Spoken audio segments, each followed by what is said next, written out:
เหลียวบัดนี้พี่เป็นคนดอกน้องธรรมชาติดึงด่าพุ่นแล้วลัตนานครหลวงสิควงนอนเนายังมือหนึ่งลงวังน้ำมาสะสงล่างสวยสีหน้าลังย่วยสนมดอกแก้ตามพอพี่ลงอาบน้ำสงอาบกายสีพุ่นแล้วชวีวันพวมสิทธิ์สุงกายเลือเย็นเนื่อมมองเห็นแนวน้ำเสื้อผ้าอบท้องนั่นลอยอ้อย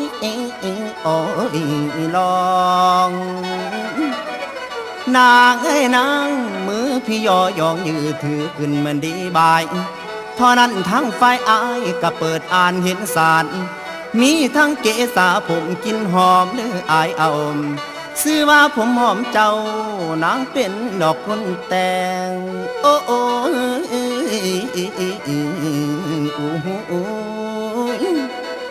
นางเอ้ยนางชายก็นอนอยู่แหลงเศร้าคู่บ่มี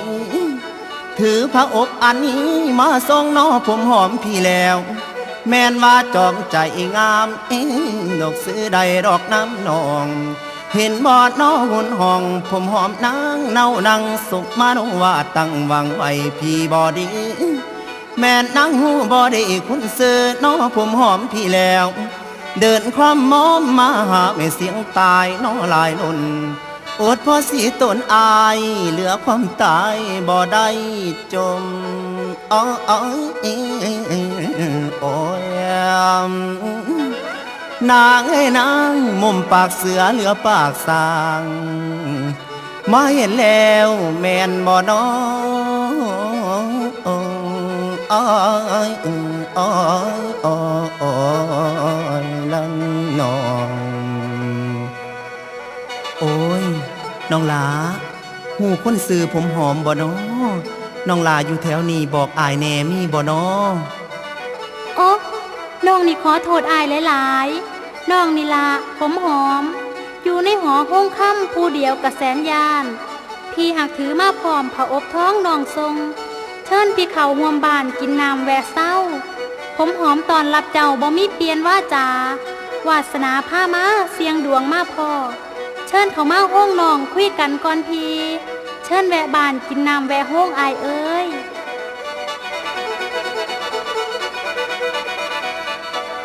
มาวัดนี้เพิ่นว่าขาดแต่แทนเน้นเตฝ่าพระทรงเด้อปุยปานคุณแล้วราชท่านองค์อินดอกพออำมาลินฝ่า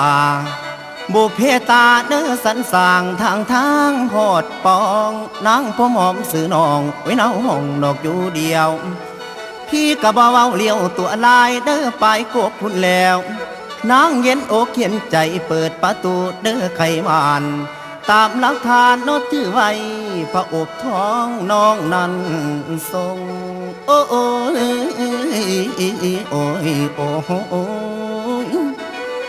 นางเอ้ยนางสิตกลงนออยู่รวมไว้น้ำนองเม่นต่อไปเอาละหยุดพักไว้จักน้อยค่อยประจักษ์ก่อนแล้ว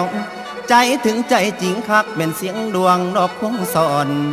อยู่กับบังอ่อนน้องนางผมหอมป้อมคือลินโอ้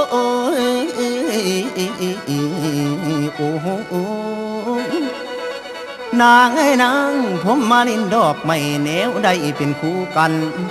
อยู่ปราสาทเก่าสันสั่งพอพญาเหตุพุ่นแล้วผลสำเร็จของนางนกเสียงดวงก็เลยได้เองอยู่ในไผ่พงกวงโอ้ยหลวงดอกสร้างใหญ่แม่คำเอ๋ยสองหัวใจแสนซาบซึ้งก็เลยลึงแกนพอดอ้อยน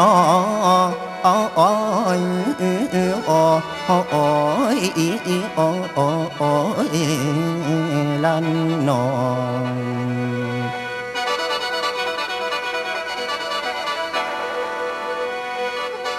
เหลืองบัดนี้ฟังก่อนพี่น้องเอ๋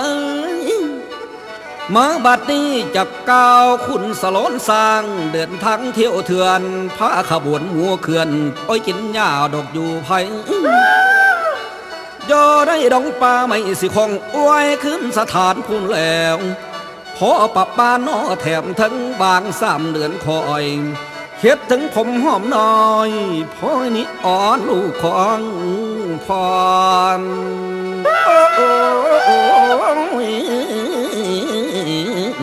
โอ้ยเฮ็ดขึ้นมาพ่อจนว่าน้ำพระเนตรย้อยหำหน้าเป็นทุ่มแถวนางผมหอมลูกแก้วนางนัดโยดักคนเดียวพูนแล้วคงเสียเหลียวแลทางสิพอขึ้นมาเยี่ยมหรือว่านักกระเดียมยานผีมานเป่าป่าสนอหน่อยสนอหน่อยสนอหน่อยสนอหน่อย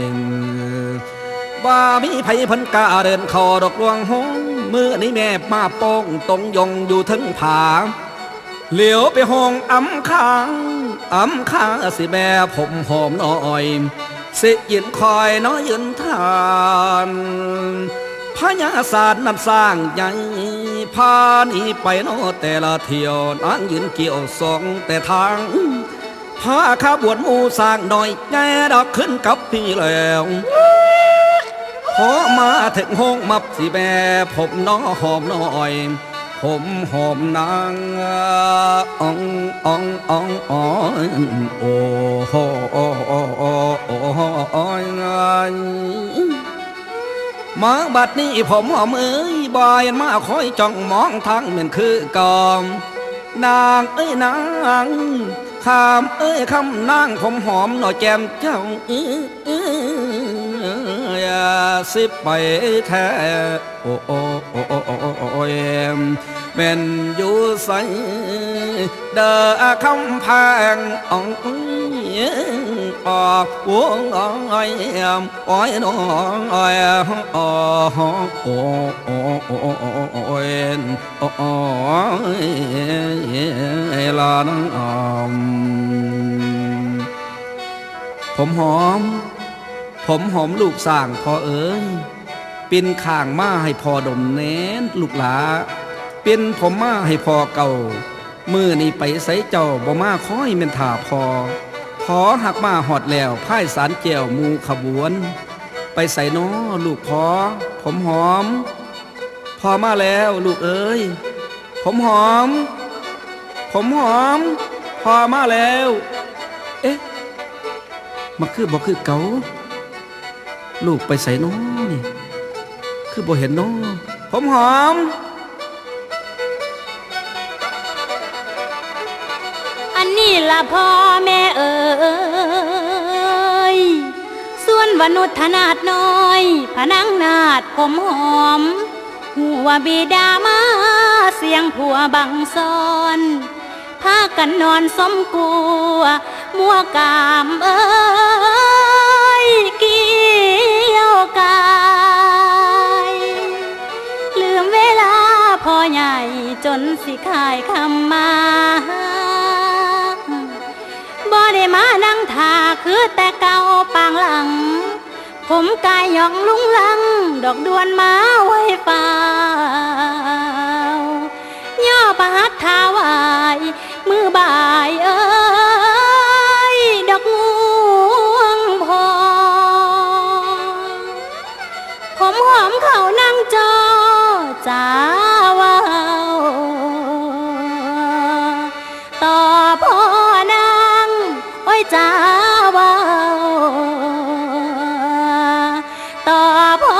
นางโอ้ยเด้อนอโอ้ยนะละนะพอผมหอมนอนลูกไม่พอลูกขอไหวพอด้วยความหักแพงพอหลายๆโอ้ยลูกเอ้ยหันข้างมาให้พอดมแน่เด้อหันผมมาให้พอเก่าแน่เอ๊ะอันว่ากายของเจ้าสังมาเข้าบ่คือเก่าผมหอมเอ๋ยหรือมีคนลวงเข่าห้องกวงลวงนางบ่ลูกหลาผมหอมบ่มีไผดอกพอกินข้าวลูกบ่ท่านได้อาบน้ำซื่อๆดอกพอบ่ว่าเดี๋ยวมันมีกินอันใดตีสันดอกลูกหลา